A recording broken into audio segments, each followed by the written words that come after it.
UP में अब विकास निधि से विधायक अपने लिए महंगी कार खरीद सकेंगे। आपको बता दें कि एक विधायक को सालाना 2 करोड़ मिलता है, तो उसमें से 20 लाख की गाड़ी वो खरीद सकते हैं और 5 साल बाद जितनी भी रकम उस गाड़ी की होगी मार्केट में, उतना पैसा वो दे सकते हैं सरकार को। और आपको ये भी बता दें कि 403 विधायक हैं, तो 20 लाख के हिसाब से आप देखिए कि 80 करोड़ 60 लाख का खर्च आएगा। और इस पूरी खबर पर हमारे साथ इस वक्त जुड़ गए हैं टीम अन्ना के सदस्य कुमार विश्वास। कुमार जी, आपकी प्रतिक्रिया?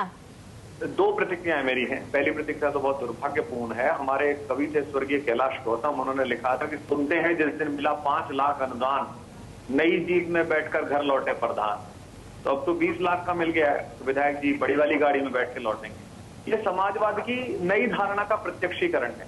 अखिलेश यादव के 100 दिन के शासनकाल में इस तरह की काम लगातार जो हो रहे हैं, उससे एक बहुत बड़ी मानसिकता दरक रही है लोगों के अंदर। उनके अंदर एक युवा तेजस्वी मुख्यमंत्री इस प्रदेश की जनता ने देखा था, और प्रदेश की जनता, तीनों ही जो मुख्य पार्टियां थी, केंद्र की दोनों पार्टियां और जो राज्य कर रही थी प्रदेश में, उन तीनों के भ्रष्टाचार और उनके ग्रासरूट से जुड़े न होने से नफरत करती थी।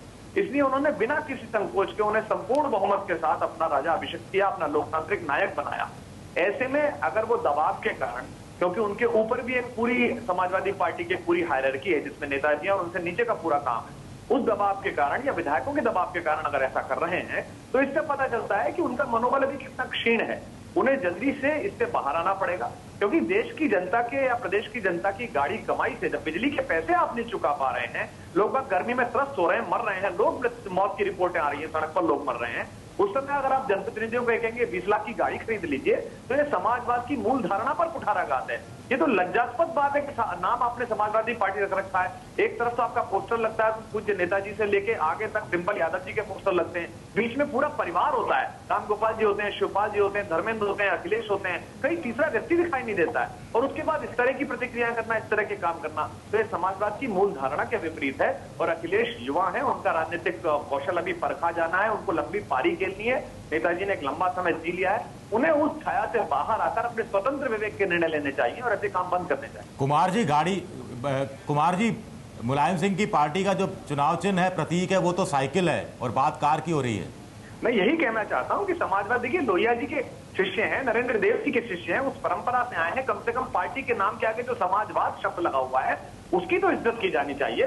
जब डिंपल जी वहां लड़ी और निर्विरोध जीत गई, तभी हम लोगों को लगा कि, आम आदमी को लगा कि ये कैसा समाजवाद है। कम से कम कोई तो खड़ा हो। तो जो पार्टियों में चल गया है कि राहुल गांधी के खिलाफ वो नहीं खड़ा करेंगे, अखिलेश यादव के खिलाफ आप ना खड़े, जयंत चौधरी के खिलाफ फलाना खड़ा करेंगे, ये सब जो चल गया है, ये लोकतंत्र की मूल धारणा पर चोट है। इन पार्टियों का आंतरिक लोकतंत्र चरमरा गया है। और अखिलेश जी की दिक्कत यह है कि शायद वो चाहते होंगे अच्छा काम करना, मुझे ऐसा लगता है, व्यक्तिगत मेरी राय ऐसी है, मैं ऐसा सोचता हूं। लेकिन जो पूरी तरफ चारों तरफ उनके जो कॉकस है, और खासकर जो ऊपर से जो उनकी बलगाएं थाम रखी हैं कुछ बड़े लोगों ने, उनको उन्हें ढील छोड़नी पड़ेगी, क्योंकि उनके पास संपूर्ण बहुमत है। कहीं से सरकार को आशंका नहीं है, गठबंधन की कोई बेचारगी नहीं है उनकी, समर्थन की कोई बेचारगी नहीं है उनकी। तो ऐसे निर्णय लेने से पहले उन्हें सोचना चाहिए कि प्रदेश के बिजली के बिल नहीं गए हैं, प्रदेश के लोगों को पेंशन का भुगतान नहीं हो रहा है, वृद्धों को जो थोड़ा सा पैसा आप देते हैं वो टाइम पर नहीं मिल पा रहा है, गर्भवती महिलाओं को जो भत्ता देते हैं वो नहीं मिल पा रहा है, और आप ऐसा निर्णय ले रहे हैं, तो ये तो बहुत ही निंदनीय और बहुत ही लज्जाजनक बात है।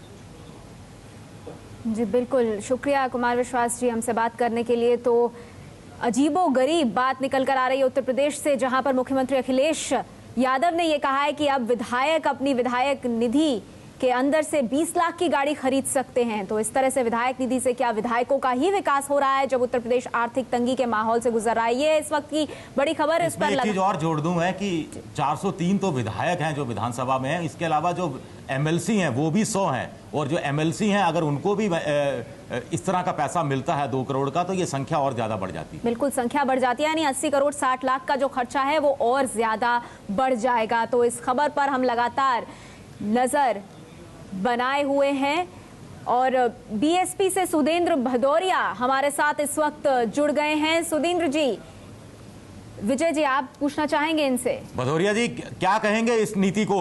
जनता, विधायकों को जो पैसा मिलता है वो उनके खुद के विकास के लिए नहीं मिलता, वो पैसा मिलता है कि वो अपने इलाके की जनता के विकास के लिए अलग अलग योजनाएं लेकर आएंगे, लेकिन अब इसी पैसे से विधायक महोदय 20 लाख तक की गाड़ी खरीदेंगे।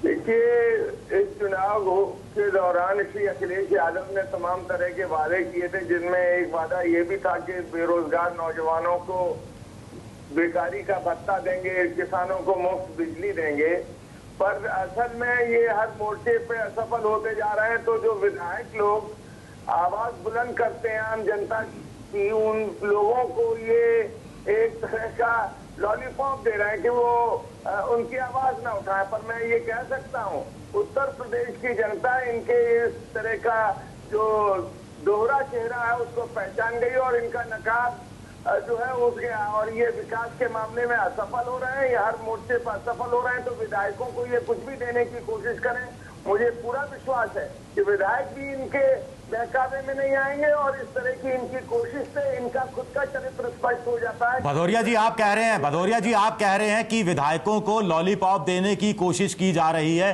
20 लाख का ये लालच दिया जा रहा है। तो क्या बीएसपी के विधायक ये 20 लाख रुपए से गाड़ी नहीं खरीदेंगे, आप ये कहना चाह रहे हैं?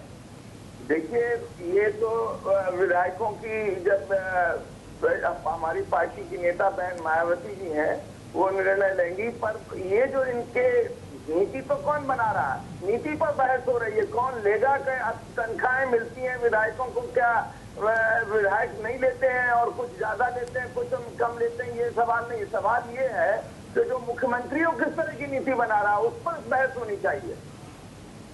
तनख्वाह तो अनिवार्य चीज हो जाती है, ये तो एक अतिरिक्त लाभ दिया जा रहा है। तनख्वाह को तो आप लॉलीपॉप भी नहीं कहते, इसे आप लॉलीपॉप कह रहे हैं, लालच देने का एक तरीका कह रहे हैं। तो इसमें बिल्कुल बिल्कुल बिल्कुल मैं ये इसको कह रहा हूँ, ये एक तरीका, ये गलत तरीका। ऐसे समय में जब बारिश नहीं है, अकाल की स्थिति है, उस समय इस तरह की नीति अपनाना ये निश्चित तौर पर आम जनता के साथ खिलवाड़ और मजाक है। जी शुक्रिया सुधींद्र भदौरिया जी इनसे बात करने के लिए। तो बीएसपी का कहना है कि विधायकों को लॉलीपॉप दिया जा रहा है। ये जो ताज़ा घोषणा की है मुख्यमंत्री अखिलेश यादव ने, वो कहीं ना कहीं विधायकों के लिए एक लॉलीपॉप की तरह। ये कहना है बीएसपी